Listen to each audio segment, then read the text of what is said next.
নমস্কার, সুরজিৎ মান্না ক্রিয়েশনস চ্যানেলের পক্ষ থেকে তোমাদের সবাইকে সুস্বাগতম। আশা করি তোমরা সকলে ভালো এবং সুস্থ আছো।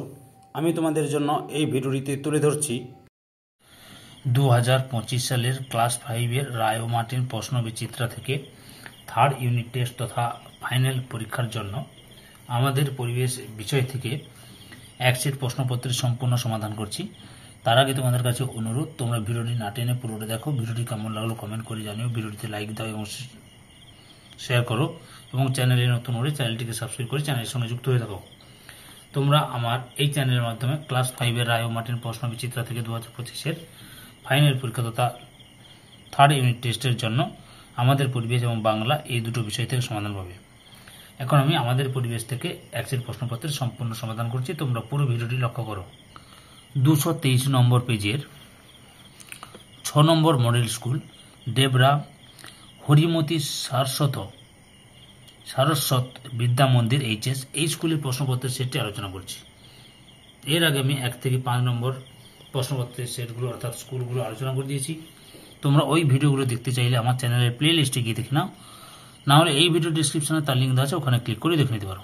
আলোচনা শুরু করছি। 1-এর দাগে নিম্নলিখিত প্রশ্নগুলি উত্তর দাও, যে কোনো 10টি। 1.1 সমাজভিত্তিক বন কাকে বলে? উত্তরটি লক্ষ্য করো। লোকালয়ের মাঝে যেসব ছোট ছোট বন তৈরি করা হয় তাকে বলা হয় সমাজভিত্তিক বন। 1.2 সুনামি কত সালে হয়েছিল? 2004 সালে। 1.3 আমাদের সকল শক্তির উৎস কি? সূর্য। 1.4 তালপাতা লেখা বইগুলিকে কি বলে? পুঁথি। 1.5 একটি অপ্রচলিত শক্তির নাম লেখো। বায়ু শক্তি। 1.6 কোন তারিখে বিশ্ব বয়স্ক দিবস পালন করা হয়? 1 অক্টোবর। 1.7 ধান কাটা ঝাড়ার আধুনিক যন্ত্রটির নাম কি? হারভেস্টার। 1.8 আগেকার দিনে কীটনাশক হিসেবে কি ব্যবহার করা হতো? নিম পাতা। 1.9 আউশ ধান ও আমন ধানের মধ্যে একটি পার্থক্য লেখো। পার্থক্যটি কিভাবে লিখবি লক্ষ্য করো। প্রথমে আউশ ধান কাকে বলে দিবে। গ্রীষ্মকালে উঁচু ধান জমিতে যে ধান চাষ করা হয় তাকে আউশ ধান বলে। এবার আমন ধান কাকে বলবে। বর্ষাকালে জল দাঁড়ায় এমন নিচু জমিতে রোয়ার মাধ্যমে চাষ করে যে ধান উৎপন্ন হয় তাকে আমন ধান বলে। বুঝতে পেরেছ? 1.10 তুঁত গাছের চাষ কি জন্য করা হয়? রেশম কীট প্রতিপালনের জন্য। 1.11 ঘূর্ণি কাকে বলে? বর্ষাকালে মাছ ধরার জন্য স্রোতের মুখে বাঁশের শলা দিয়ে তৈরি যে বিশেষ খাঁচা বসানো হয় তাকে ঘূর্ণি বলে। 1.12 কোন পাখির পালক সুন্দর? হুইয়া পাখি।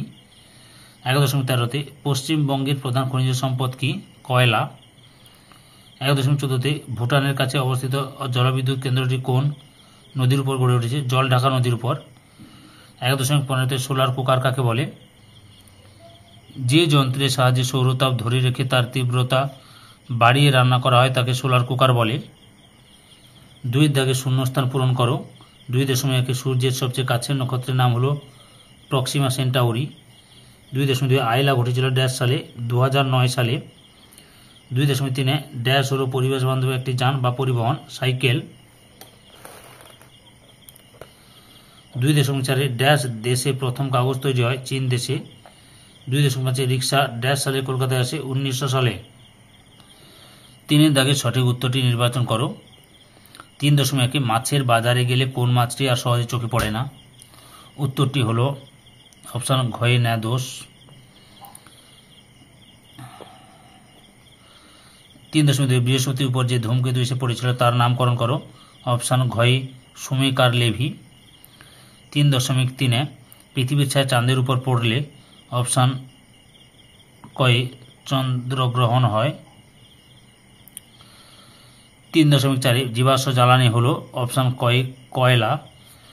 3.5 বিষাক্ত গ্যাসটি হলো? অপশান কয়ে কার্বন মনোক্সাইড। 4-এর দাগে সত্য বা মিথ্যা নির্বাচন করো। 4.1 বারুইপুরের পেয়ারা বিখ্যাত? সত্য।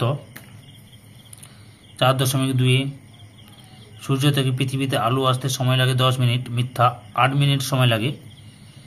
4.3 তিস্তা ও মহানন্দা নদীর পলি জমে তরাই অঞ্চলের মাটি উর্বর হয়ে গেছে? মিথ্যা।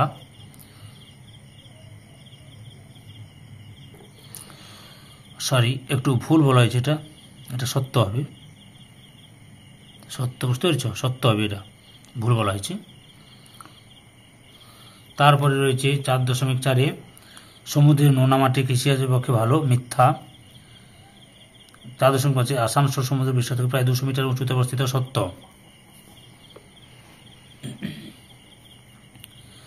5-এ দাগে বাম স্তম্ভের সঙ্গে ডান স্তম্ভ মিলিয়ে লেখো। 5.1-এ গাছের ছাল, গয়ে প্যাপিরাস, গাছের শিকড় মাটির ধস রোধ করে, কলকাতা, ট্রাম, নদীর জল কমা, ভাটা, কলের জল নষ্ট করা উচিত নয়।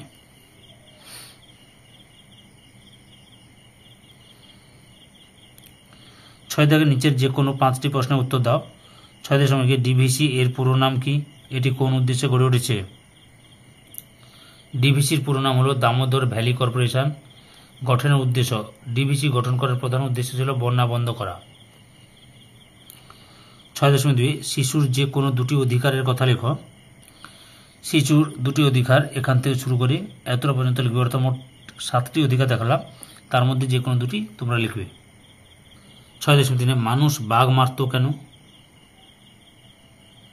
মানুষ গন্ডার কেন মারত? পরপর দুটি প্রশ্ন করে দিচ্ছি, আমি প্রশ্ন উত্তরগুলো দেখাচ্ছি। মানুষ বাঘ মারত কেন এখান থেকে শুরু করে এতটা পর্যন্ত লিখবে।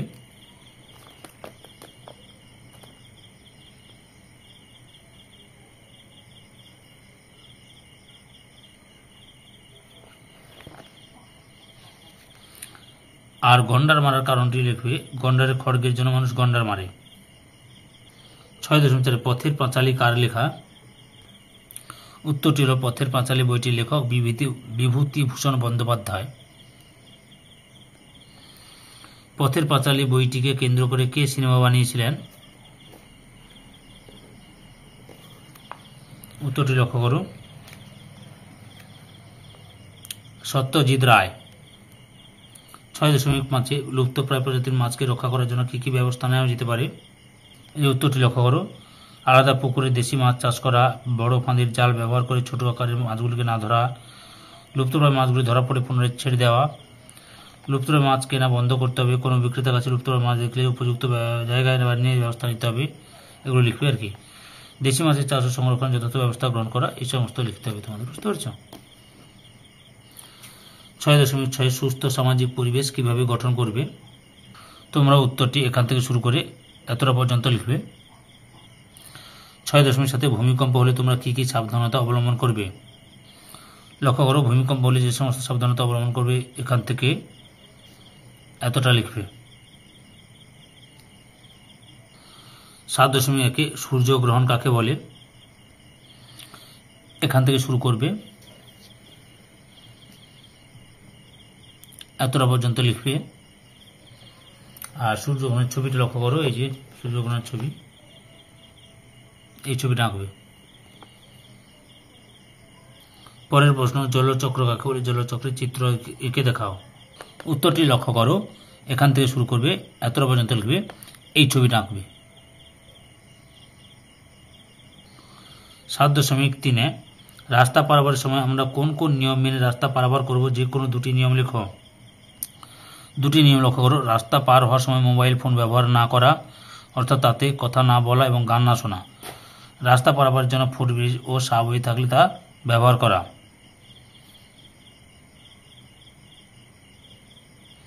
বন্ধুদের সঙ্গে অল্প গল্প করতে করতে অসতর্কভাবে রাস্তায় না হাঁটা, রাস্তায় অনমস্কভাবে না চলা এবং রাস্তায় ছোটাছুটি না করা, এগুলো পালন করতে হবে, বুঝতে পেরেছো? বা নিয়মগুলো মেনে চলতে হবে। দোকানে গিয়ে জিনিস কেনার সময় কী কী চিহ্ন দেখে কিনবে? না, আগ মার্কা, এফপিও, আইএসআই, এই চিহ্নগুলি দেখে কিনতে হবে, বুঝতে পেরেছ?